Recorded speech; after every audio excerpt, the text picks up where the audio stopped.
외국의 학설이건 국내의 학자들이건 대통령의 탄핵과 다른 임명직의 탄핵은 성질이 다르다고 다 합니다. 그래서 저번에 그 법조문에 없는 중대성이라는 기준을 인정하셨던 것도 그 훌륭한 결정이셨다고 생각을 합니다만은 이 대통령에 대한 탄핵에서조차 이 절차의 적정성 문제가 안 된다고 하면 장차 이 나라의 주요 그 공직자들은 말하자면 국회의 의결 정석수를 가진 정파가 나오면 아무도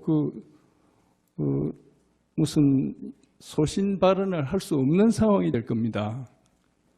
다 직무가 의결만으로 정지되는데 그러면 결국 그 일종의 그 국회의 국정농단 사태를 결국 야기하게 되실 건데 이 문제를 가벼이 보시고 그냥 넘어가시려고 하는 것은 저는 50년 가량을 법률을 공부하고 연구하고 또 실무에도 종사해 온 사람으로서 도저히 이것을 간과하기 없기 때문에 변호인을 자청을 한 겁니다.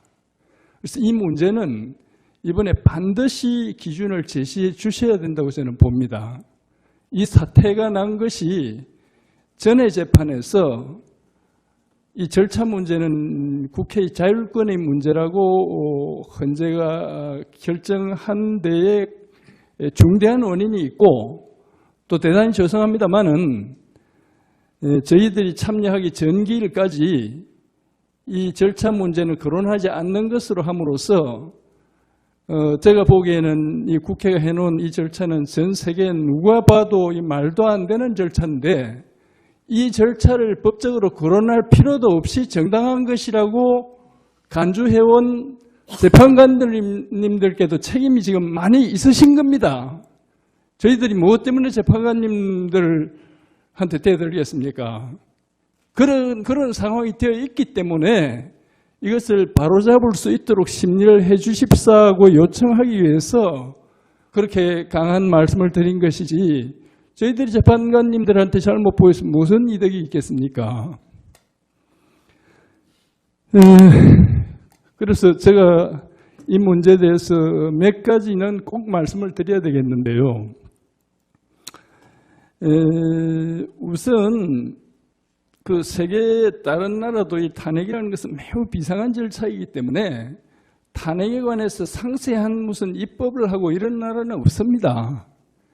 그것이 말하면 법의 그 양식에 의해서 운영이 되어야 되는 것인데 우리나라의 지금 탄핵 절차에 실질적으로 관계 있는 실무 규정은 국회법 중에 있는데 국회의원분들께서 탄핵의 대상이 안 되기 때문에 그랬는지 모르지만은 이 국회법의 지금 조항은 이것은 세계 각국의 기준에서 볼 때는 이게 말이 안 되는 조항입니다. 법사위원회가 조사를 해도 안 해도 괜찮고 증거를 붙여도 되고 안 붙여도 되고 그냥 그 마음대로 의결을 해도 되고 그렇게 해도 된다고 저번에 또 헌법재판소가 그렇게 결정을 하셨어요. 그래서 이 문제를 어떻게 그대로 이번에도 그대로 넘어가게 되면 지금 황 총재가 얼마나 올바른 사람인지 그렇지 못한 사람인지 저는 모릅니다만은 지금 황 총리부터 시작이 되는 모양인데 아마 이 헌법재판관님들 중에서 자기들 마음에 안 드는 의견을 내는 분이 계시면 이 재판관님들도 그 사정권 밖에 있다고 말할 수도 없을 겁니다. 지금 누구라도 붙들고 시비를 할 텐데 이것은 국정 파탄이지 그것이 어떻게 헌정수호입니까? 그러니까 이 문제가 반드시 이번 재판에서는 기준이 제시되어야 된다는 입장에서 제가 조금 구체적인 말씀을 올리려고 하는 겁니다. 시간은 최대한 절약하겠습니다. 문면은 거의 다 생략하겠습니다. 네. 이번 경우에 제가 지적할 중대한 문제는 조사도 안 했고 제출된 증거가 보시는 바와 같이 공소장 2개하고 신문기사 무슨 12개인가 뭐죠, 15개인가 하고, 신문인지 뭐 언론 기사라고만 되어 있으니 무슨 기사인지는 모르겠습니다만은, 판례 2개하고 이것이 증거로 지금 제출되어 있습니다. 그런데 기사나 공소장이 증거가 아니라는 것은 이건 공개의 사실 아닙니까? 국회의 경우에는 국회의원들이 징역 몇 년씩의 실형의 판결을 선고받고도 무죄 추정이라고 하면서 그 판결이 확정될 때까지는 징계 대상도 안 된다고 해옵니다. 그런데 판결은커녕 지금 공소가 제기된 상태로 그것이 어떻게 증거가 됩니까? 검찰의 의사표시문서에 불과한데 이와 같이 증거가 전혀 없는 겁니다. 그 다음에 그 정도면 또 뭐 모르겠는데요. 11월 달에 국정조사 결의도 했고 특검 결의도 하지 않았습니까? 그 특검 결의의 법안이 말입니다. 의혹 진상조사라고 되어 있습니다.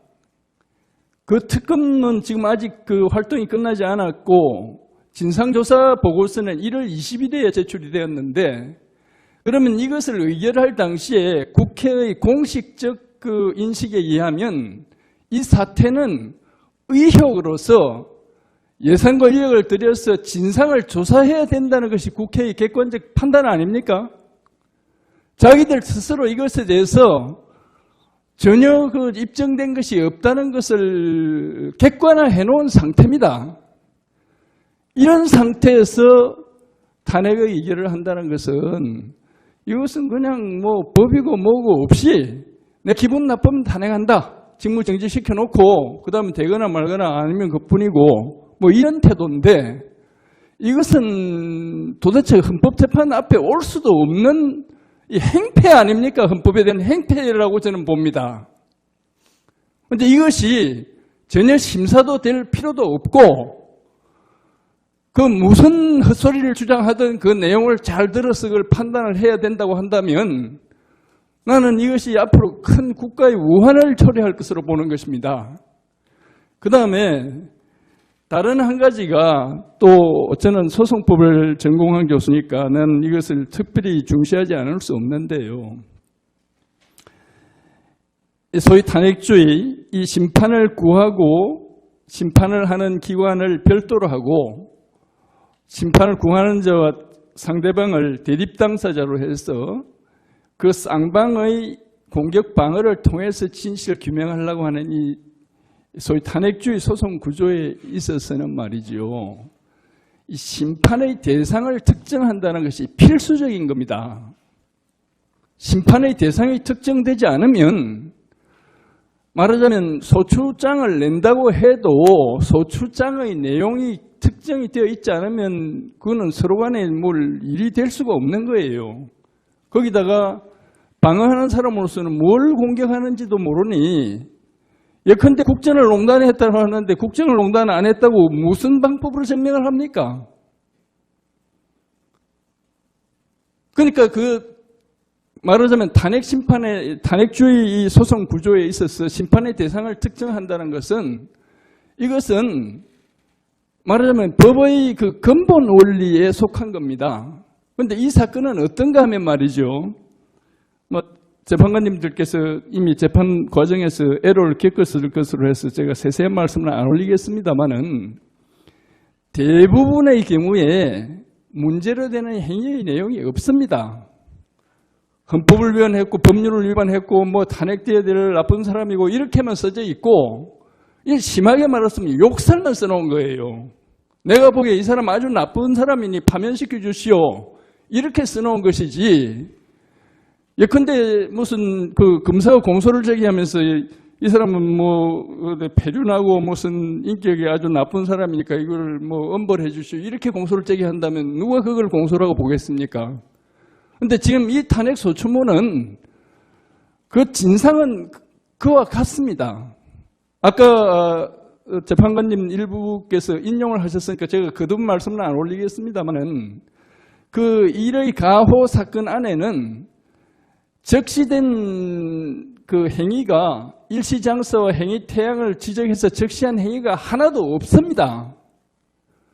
예컨대 뭐 여러 재벌로부터 많은 돈을 걷어서 뭐 행패를 하고 이런 식으로 써져 있는 겁니다. 그러니까 누가 언제 어디서 어떤 돈을 어떻게 받았는지 아무 기재가 없습니다.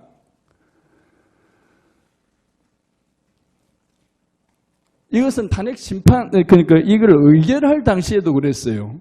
그 의장은 이 제출된 이 의결서와 똑같은 이안을 접수를 받은 다음에 가만히 있다가 3일날 받아가 9일날 오후 3시경에 그것을 본회의를 해가 회부를 했는데 거기서 제안자에게 설명을 시켰는데 이 제안자는 완전히 그냥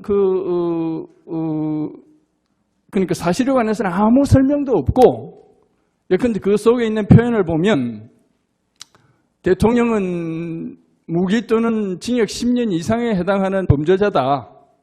그리고 촛불 민심이 이 탄핵을 요구하니 탄핵해야 된다. 간단히 이야기하면 그런 요지가 써져 있습니다. 그런데 이것은 의결할 내용을 내놓지도 않고 그걸 내놓지 않았는데 어떻게 국회의원들이 탄핵 소추가 적정한지 안 한지를 판단할 수 있습니까? 그 이안 자체를 읽어봐도 내용이 없어요. 하물며 제가 받은 자료로는 그 이안은 국회의원들에게 배포조차 되지 않았다는 겁니다. 예컨대 법률을 가개함에 있어서 제목이나 알려주고 뭐 여러 조문 만드는데 그냥 알아서 표 찍어라 이런 의결이 그게 효력이 있습니까? 이것을 일일이 보여주고 했더라도 이것은 백지 의결서입니다. 글자만 써놨지 내용이 하나도 없는 겁니다. 이런 백지 탄핵 소추서를 갖다가 적법한 것으로 받아들여서 그것에 있어서 이론도 하지 말아라. 그게 재판입니까? 우리가 어떻게 화를 안 낼 수가 있습니까?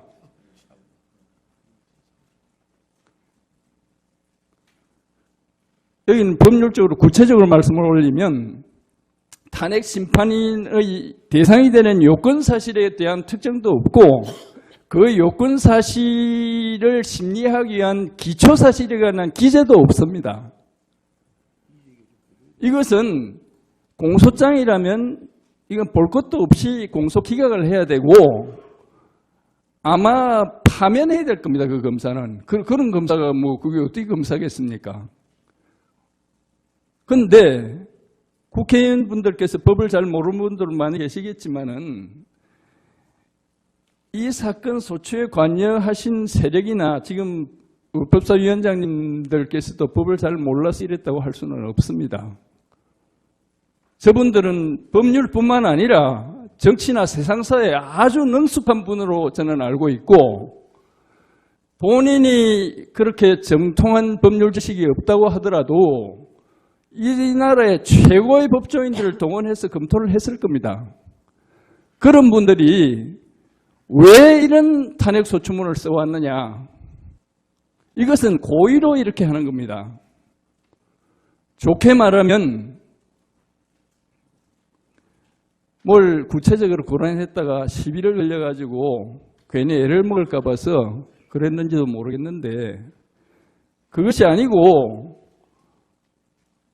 이 문제를 가지고 매주할 고주할 저번 재판에서 이미 그러지 않았습니까? 우리가 이 절차를 지연시키기 위해서 무슨 뭐라고 하더라 뭐 하여튼 억지 전술을 쓴다는 취지로 그렇게 주장을 했는데 이 절차를 지연시켜서 무슨 득이 있다고 우리가 그렇게 하겠어요? 그런데 우리로서야 하루빨리 대통령께서 직무를 회복하기를 바라죠. 그런데 빨리 되고 안 되고 이 문제가 아니란 말입니다. 이 문제가 정리가 안 되면 앞으로 이제 뭐 제가 무슨 예언자를 자처하려고 하는 건 아닌데 이것은 헌정의 근본적인 문제를 이야기하게 될 것으로 봅니다. 예컨대 여기 재판관님께서 뭐 개인적으로 하신 것으로는 생각되지 않는데 심리를 하다가 하도 답답하니까 그 요건 사실 정리하라고 시키신 것 같은데 그것은 우리 그 구체한 형사소송법에도 있는 이야기 아닙니까? 그렇게 해가 변경을 해왔을 때 그러면 변경하라고 시킨 사람은 유죄 판결을 할 의무가 발생하느냐? 의무가 발생한다면 이것은 명백하게 불공정한 재판입니다. 그렇고 의무가 발생하지 않는다면, 달리 말해서 이것을 기각을 한다면, 그러면 원소추 사실로 기각할 겁니까? 그 수정한 사실로 기각할 겁니까? 어떻게 할 겁니까? 또는 그런 걸 고치게 해가지고 소송 지연을 일으키고 우리 전술을 헷갈리게 했다고 여러분 재판관님을 타락해오면 그때는 감당할 수 있습니까? 이런 소송법의 근본 이론이야 준용하도록 되어 있으니 준용을 해야 되겠지만, 공소장 변경 이론 같은 것은 여기에 적용할 수가 없는 겁니다. 검사가 하는 공소라는 것은 범죄인들을 상대로 연간 통상 100만 건이나 하는 공소고, 그 공소의 90몇 %가 다 벌금 정도가 되는 겁니다. 그런데 이것은 검사가 범죄인을 상대로 하는 게 아니고 국회가 가중다수의 의결을 통해서 대통령을 파면을 요구하는 조치입니다. 파면 이외에 아무런 다른 것도 안 되고 오직 파면만을 요구하는 이러한 조치인데, 이런 데다가 어떻게 공소장 변경에 관한 그런 사소한 규정들을 운용할 수가 있습니까? 그래서 크게 말해서 이 심리 절차의 위법에 대해서는 앞으로 이런 식으로는 대통령은 물론 안 되고 다른 분들도 다 국가의 간성분들인데, 그런 분들을 의회가 마음대로 이렇게 자기들이 만든 국회법으로서 마음대로 탄핵할 수 있게 하는 것은, 이것은 앞으로 국가적 우환을 초래할 겁니다. 그렇기 때문에 그런 절차는 안 된다. 적어도 탄핵을 하려면 심판의 대상을 명기하고 구체적 사실을 다 특정할 수 없으면 예시라도 해야 되지, 그 적시한 사실이 하나도 없는 상태로 하는 탄핵소추문은, 이것은 명백한 무의미한 탄핵소추문을 백지를 제출한 겁니다. 실질적으로는. 그런 탄핵은 안 된다고 단호히 각하를 하셔야 그 잘못된 버릇을 고치지, 저 사람들이 모르고 하는 게 아니잖아요. 고의로 지금 이 나라를 뒤흔들기 위해서 이런 짓을 하는데, 이 점을 반드시 좀 바로잡아 주십사라고 말씀드리기 위해서 제가 많은 시간을 신청했습니다. 앞에서 많은 분들이 발언하셨기 때문에 이 정도로 그치겠습니다. 감사합니다. 네, 수고하셨습니다.